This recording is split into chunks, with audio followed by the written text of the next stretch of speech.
अचिंत्य जी Jain Singapore जो प्रमाणित समूह के कोऑर्डिनेटर हैं, गुरुवर के चरणों में नमोस्तु पूर्वक पूछ रहे हैं। इनके प्रश्न के दो भाग हैं। पहला है कि गुरुवर आपने कल संकर समाधान में होनहार शब्द का प्रयोग किया। होनहार, उपादान, लब्धि और परिश्रम में कर्म सिद्धांत की दृष्टि से क्या संबंध है, इसको विस्तार से समझाने की कृपा करें। और दूसरा भाग क्या? दूसरा भाग ये, कई बार ऐसा होता है कि कुछ करने का मन है, इच्छा है, किंतु उस और प्रयत्न करने के लिए कदम नहीं उठते, लगता है कि कुछ रोक रहा है। क्या इसका संबंध होनहार या पूर्व के कर्म फल से है? अगर हाँ, तो क्या आज के परिश्रम की शुरुआत आंशिक रूप से हमारे हाथ में नहीं है? कृपया शंका का समाधान करें। आपने जो पहला सवाल किया, होनहार, उपादान, लब्धि और परिश्रम में कर्म सिद्धांत की दृष्टि से क्या संबंध है? होनहार की बात मैंने कल की थी। इसमें हमें बहुत व्यापक दृष्टिकोण से समझने की जरूरत है। अगर हम एकांत से होनहार को ही सब कुछ मानेंगे तो मामला बिगड़ जाएगा। होनहार होती है, लेकिन सब कुछ होनहार पर ही निर्भर नहीं है।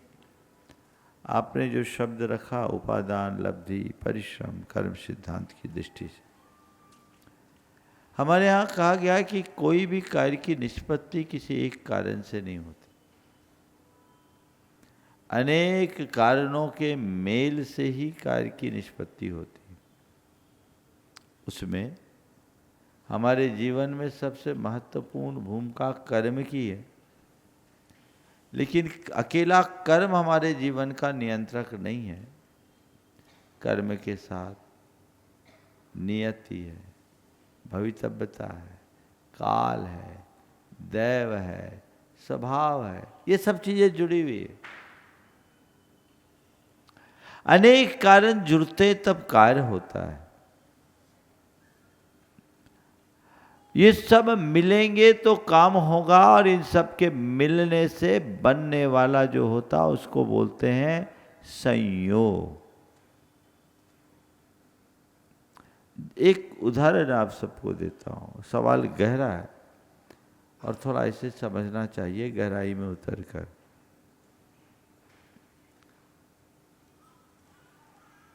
किसी व्यक्ति ने दूध उबालने के लिए रखा।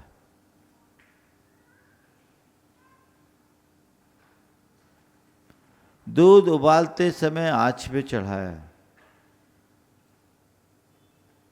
दूसरे काम में लग गया, दूध उफन करके नष्ट हो गया।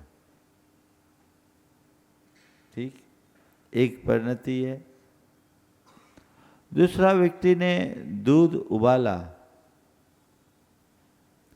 तत्परता से दूध को उबाला, सावधानी से बर्तन उठाकर एक कक्ष से दूसरे कक्ष की ओर गया। तभी सामने से आता हुआ बच्चा टकराया और दूध का बर्तन गिर करके नष्ट हो गया। यहां भी दूध नष्ट हुआ। तीसरे क्रम में वो दूध उबाल करके उठा करके रखा, और इसी मध्य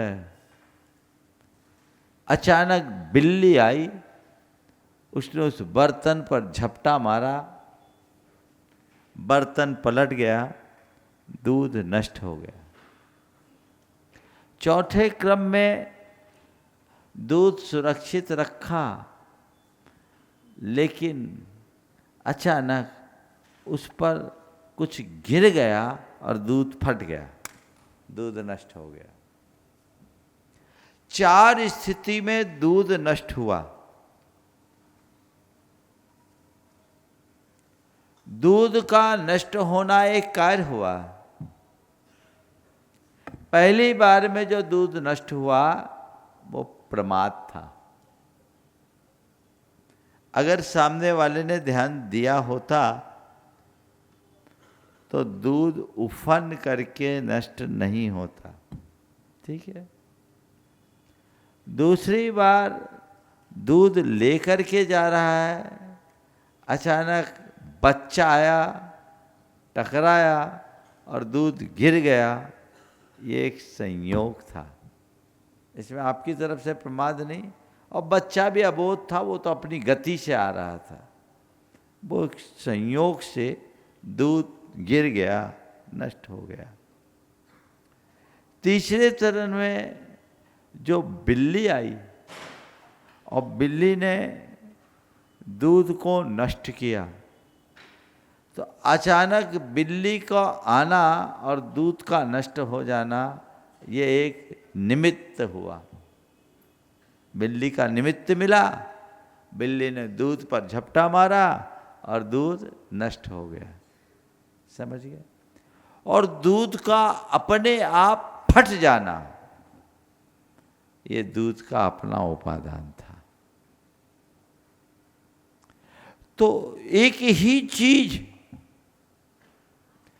नष्ट हुई चार अलग अलग प्रसंगों में, चार अलग अलग कारणों से।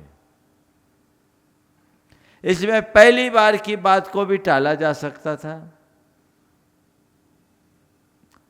थोड़ा सावधानी रखा जाए, बच्चे को अगर कोई संभालता तो कुछ अंशों में संभल सकता था। दूध को अगर बिल्ली के अप्रोच से ऊपर रखा गया होता तो दूध को बचाया जा सकता था,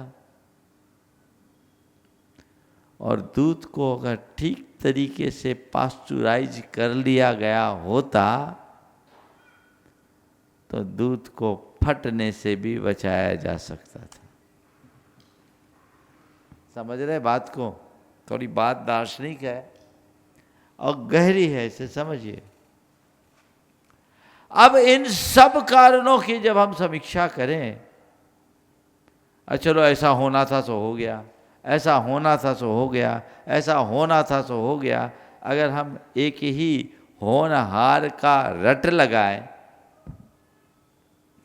तो क्या ये उचित होगा? होगा क्या? लेकिन हमारे लिए उचित है।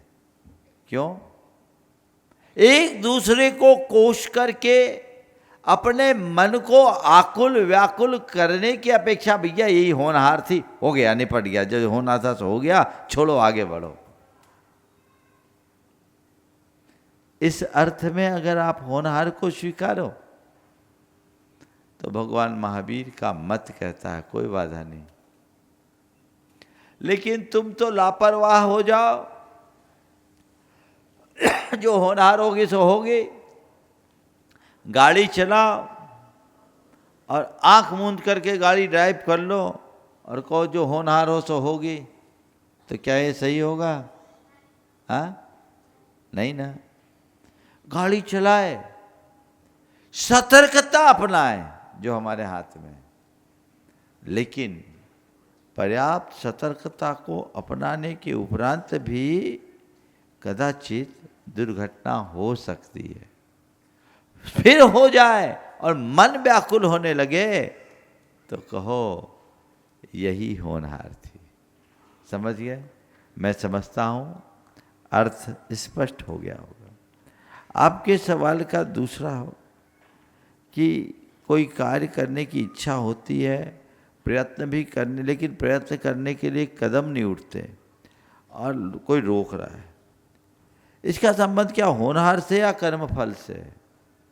मैं समझता हूँ न तो इसका संबंध होनहार से है